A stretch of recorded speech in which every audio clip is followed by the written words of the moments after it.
them.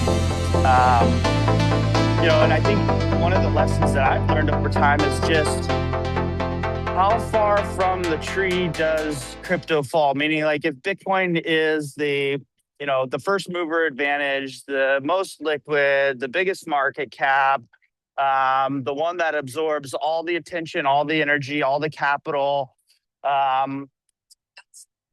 you need to evaluate other protocols based on the Bitcoin protocol, right? So you compare, like, okay, how is Ethereum different than Bitcoin, and in what ways does Ethereum add value that Bitcoin can't add value? Same thing for Zcash. Like, the Zcash protocol is extremely similar to Bitcoin's protocol.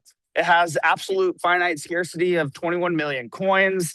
It has a difficulty adjustment, which is more flexible than Bitcoin. So the difficulty adjustment happens every block versus every 2016 blocks.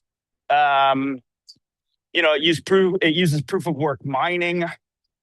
There are a ton of similarities between Zcash and Bitcoin, but the main difference is that Zcash uses something that has been talked a lot about at the conference this week called zero knowledge proofs. And basically, zero knowledge proofs is a technology that wasn't available when Satoshi deployed Bitcoin in 2008 and it started trading in 2009. Zero knowledge proofs is a technology it's a privacy technology that basically allows you to prove something is true without exposing any information about it.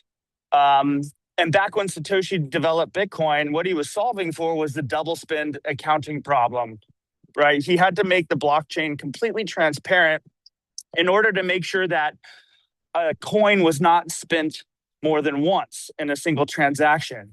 So he solved for the double spend accounting problem, but the Bitcoin blockchain is transparent. So now we have this narrative that's been really ramping up over the last 18 months to 2 years or whatever around privacy, especially with AI and the proliferation of AI. People are beginning to realize that privacy is an increasingly important thing to consider. And for us in our fund, it's one of our core pillars, our investment pillars and verticals that we want to look into. And so Zcash offers something in terms of privacy with a very similar protocol as Bitcoin. And we've used that. So it became more easy for us to build confidence into that protocol and park capital into that too, right? Monero used to have a higher market cap than Zcash for a long time. And Monero is another privacy coin. But if you look under the hood again at the actual technology that they use, Monero uses something called ring signatures.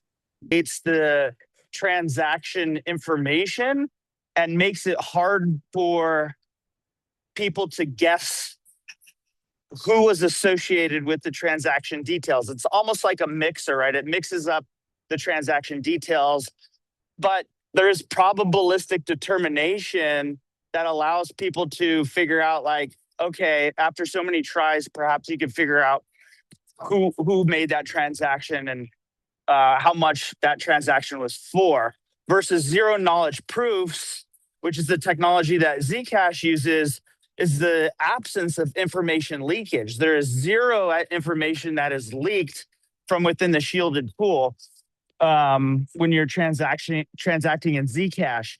And also, Monero is one of the questions I often get from people about privacy coins is, well, like, how are the regulators going to come down on privacy? Because they are, maybe rightfully so, skeptical that privacy coins won't survive because the government won't allow them to survive. And maybe that's a valid point. And so with, like, Monero, by default, it's private. But with Zcash, by default, it's actually transparent. And so you, as the user, have the ability to move your Zcash into a shielded pool to make your Zcash private. And I think that's a fundamental right. That's a basic fundamental right that our Constitution here in the United States provides for us, is the right to privacy. So it's not private by default at a protocol level. it's the user that can decide to take advantage of the privacy features inside of Zcash versus some of these other coins, which are private by default. Perhaps the government will look at that like, okay, this is a money laundering vehicle. We can't allow this to exist because people will use it fraudulently. I don't know. Those are just some thoughts. What do you guys think?